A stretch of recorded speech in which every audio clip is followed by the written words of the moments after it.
할렐루야. 우리 예배위원들 애쓰셨습니다. 수고하셨습니다. 감사합니다. 서로 한번 축복하시죠. 한 주간 동안 새벽기도 하시느라 수고하셨는데 잘하셨습니다. 수고하셨습니다. 행복했습니다. 이걸로 끝나는 게 아닙니다. 다음 주 또 시작합니다. 어제 요전의 말씀 1절이었습니다. 1절 같이 고백합니다.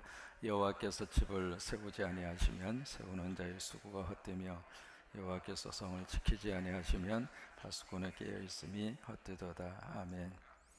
하나님이 세우기를 원하시는 첫 번째 대상이 어디냐면 가정입니다.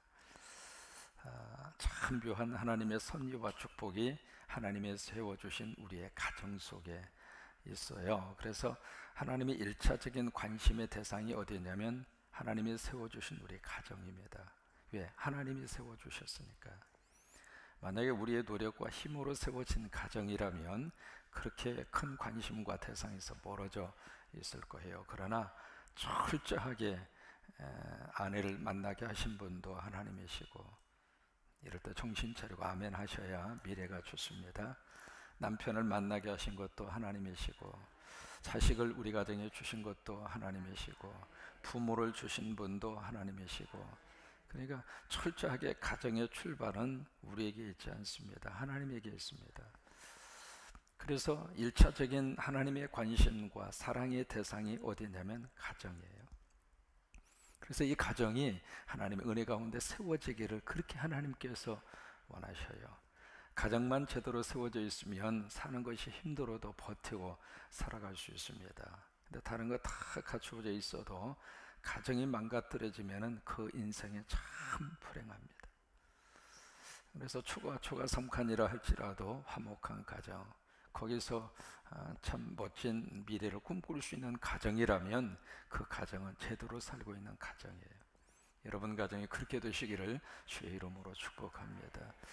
지금 전 세계적인 민족들의 가정 가운데 그래도 가장 건강한 가정을 하나 꼽으라고 한다면 유태인들의 가정을 뽑습니다.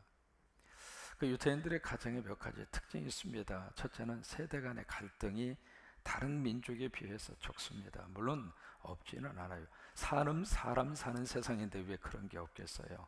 그러나 다른 민족과 비교를 해볼 때 유대인들의 가정에서의 세대 간의 갈등은 다른 민족보다는 적습니다. 할아버지, 아버지, 손주, 이 3대가 모여서 대화가 이루어지는 가정이 유대인들의 가정입니다.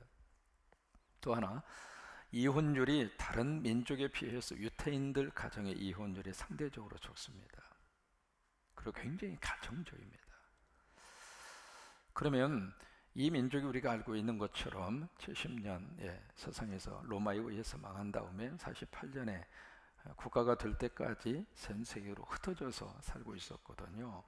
가정을 꾸릴 만한 그런 환경이 못 됐단 말이에요. 사람이 정착하고 안정적으로 살아야 가정도 튼튼하게 흔들리지 않고 사는데 그런 환경이 아니었거든요. 그럼에도 불구하고 어떻게 유태인들이 그 가정을 튼튼하게 지킬 수가 있었을까? 거기에는 비밀이 있습니다. 그것이 바로 뭐냐면 안식일이었습니다. 금요일 날 해가 딱 지는 순간부터 안식일을 시작을 해요. 그래서 유태인들의 달력을 보면 우리 달력하고 달라요. 우리 달력은 좀 깨끗하잖아요. 글씨만 써져 있고 숫자만 있고, 그리고 거기에 그 음력이라든지 거기에 이제 국가 기념일이라든지 그런 것들만 이렇게 쓰여져 있잖아요. 근데 유태인들의 달력은 깨알 같은 글씨로 그렇게 써져 있어 빽빽합니다. 매일매일이 그렇게 되어져 있습니다. 저는 그 유태인들의 달력을 보면서 이 사람들이 하루하루를 이렇게 성실하게 사는구나. 그냥 주어졌으니까 오늘 힘들다 그런 식으로 생각 안 하고 사는구나. 그걸 달력을 보면서 이제 느낄 수가 있었는데, 거기 보시면은요, 특히 안식일 같은 경우에는 몇 시, 몇 분, 몇 초에 해가 지고, 그 다음에 해가 지고, 그 다음에 해가 언제 뜨고, 그게 몇 초까지도 단위가 다 계산이 돼서 달력에 다 표시가 되어 있어요. 그렇게 쓰는 이유가 뭐냐면 안식일을 철저하게 지키려고. 그래서 안식일 지키기 전에 가장 먼저 뭘 하느냐? 가정 청소부터 합니다. 여러분 살면서 일주일에 한 번 대청소 이거 쉽지 않습니다. 우리는 손님이 와야 해요. 손님이 오지 않으면 청소하고 싶은 생각이 덜 들거든요. 그래서 가끔 손님이 오는 게 좋아요. 가끔 목사님 신방 가는 게 좋아. 대신방 가거나 신방을 가면 집이 한번 확 뒤집어지는 거예요. 근데 그것도 좋아요. 그래서 자주 신방을 가려고 그래요. 일주일에 한 번씩 집안 전체를 다 드러내놓고 구석구석 대청소 쉽지가 않아요. 근데 그분들은 일주일에 한 번 대청소를 합니다. 왜? 안식일을 지키기 위해서. 그 개념은 바로 뭐냐면 우리 집에 누룩이 있으면 안 된다. 세상적인 것이 들어오면 안 된다. 그걸 청소하는 거예요.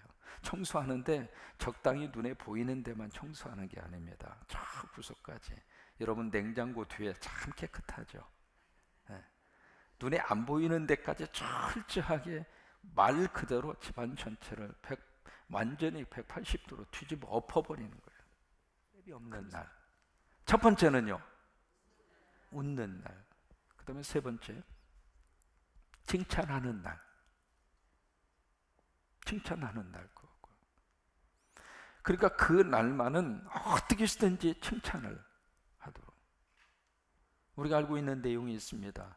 칭찬은 귀로 먹는 보약이라는 거예요. 사람이 보약을 많이 먹으면 힘이 나잖아요. 그죠? 한 가지 키워드를 말씀을 드릴게요. 남자들이 정말 들어도 또 듣고 싶은 말 한마디가 있습니다. 그게 뭔 줄 알아요? 고마워 라고 하는 말입니다. 그 말을 남자들은 계속 들어도 남자를 기분을 업시키는 말이 업시키는 말이 고마워라고 하는 말입니다. 고마워라는 말. 또 보세요. 여자분들이 뭐 나이 많고 적음을 떠나서 여자분들이 정말 듣고 싶은 말 한마디가 무엇일까? 뭘 것 같아요? 예? 사랑해입니다. 그러니까 남자는 고마워라고 하는 말을 먹으면서 살고 싶은 것이고 여자분들은 사랑해라고 하는 말을 먹으면서 살고 싶은 거예요. 그럼 보세요. 고마워, 사랑해. 그 말하는데 돈 100만 원씩 들죠? 그 말할 때 공부 많이 해야 말할 수 있는 말들이죠? 평범해요. 사소해요. 그런데 그 평범하고 일상적인 것이 우리 삶 속에서 자꾸 뒤로 처지는 거예요. 왜? 익숙하다고 생각하니까 표현하지 않는 거예요. 근데 이제는 그걸 좀 꺼내놓고 썼으면 좋겠어요. 아멘. 그래서 집에서도 여러분 좋은 거 접시라든지 컵이라든지 그릇 절대로 쇼 윈도우 속에 집어넣고 그러지 마세요. 그거 꺼내서 쓰세요. 언제 쓰시려고 갖다가 딱 모셔놓으세요. 주일날이 되면 집에서 딱 옷장 열어보고 가장 좋은 옷 꺼내서 입고 오세요. 그 언제 입으려고 딱 모셔놔요? 지금부터 애끼지 마요. 막 쓰세요. 막. 대답도 안 하셔요. 막 쓰시라고요. 아니 내가 그걸 다 쓰고 가기에도 바쁜데 언제까지 애껴놨다가 쓰레기 만들려고 그러세요? 그럴 필요 없다고요. 이제 좋은 옷부터 꺼내서 입으라고. 우리는 보면 나쁜 옷부터 꺼내서 입는 거예요. 그러지 말고 거꾸로 살아요. 거꾸로. 아버지 집 갈 때는 좋은 옷 딱 입고 비싼 옷 이야기하는 게 아닙니다. 내가 가지고 있는 옷 가운데 가장 좋은 옷 딱 꺼내서 입고 립스틱 짙게 딱 바르고 그리고 아버지 집으로 비탁부로 딱 신고 지금부터 말이죠. 나에게 주신 것들을 꺼내서 누리라고요. 그 중에 하나가 고마워, 사랑해. 그래. 우리 가정이 정말 예수님 안에서 행복하셨으면 좋겠어요. 공간적인 데다가 너무 신경 쓰지 말고. 여기 와보니까 무슨 놈이 아파트 평수 가지고 인생의 평수를 다 평가하고 어른이 그러니까 애들도 똑같이 따라서. 시간이 갔지만 이 말씀 꼭 드리고 싶어요. 집사님 내 이번에 어디 출장 가느라고 5살 먹은 애를 목사님 집으로 맡겼어. 맡기니까 이제 목사님 집에 애가 놀다가 저녁 먹을 식사 시간이 됐어요. 그래서 이렇게 밥을 이렇게 먹기 전에 기도하잖아요. 그러니까 목사님이 아이고 우리 귀한 스님 오셨는데 귀한 스님이 식사 기도 한번 할까? 그러니까 이 5살 먹은 애가 아유 목사님 앞에서 어떻게 기도해요? 그러면서 막 이렇게 쭈삣쭈삣하고 있으니까 사모님 아니야 그냥 평소에 엄마가 하던 대로 그냥 하면 돼. 그러니까 이 애가 용기를 얻은 거예요. 용기를 딱 얻은 말이 야 이 돼지 같은 놈아 처먹지 말고 그냥 살살 먹어. 갑자기 밥상머리에서 5살 먹은 애가 왜 평소 그 말을 밥상머리에서 계속 들은 거예요. 그러면 애가 돼지면 엄마는 뭐가 될까? 그러면 엄마가 돼지 엄마면 아빠는 무슨 아빠가 될까? 그러면 그 집은 무슨 집이 될까?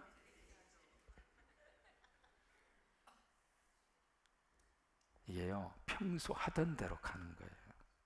하던 대로. 그래서 오늘 3가지 말씀을 드렸는데 그 3가지가 꼭 한번 여러분들이 한번 해보셨으면 좋겠어요. 은혜로 마음속에 이렇게 새겨주셨으면 첫째로 무슨 날?